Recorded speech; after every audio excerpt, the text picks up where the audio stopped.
I took this long walk backwards into that vault where all my young dreams hang like a child's drawings on the refrigerator, where only the most timid light allows me to see. So I catch mere glimpses of myself, as if looking at a shattered mirror in a madman's funhouse. You forget so much. So many tiny packages of hope about the future. And here I am. It's the future. Looking back, it's a road littered with broken toys and torn love letters and promises that slammed into the ground on fire.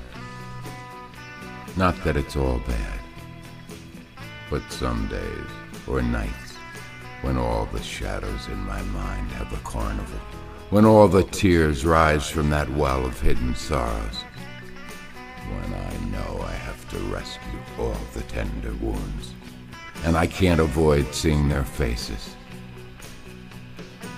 Yeah, that's when I take that long walk backwards into that vault, where all my young dreams hang like a child's drawings on the refrigerator.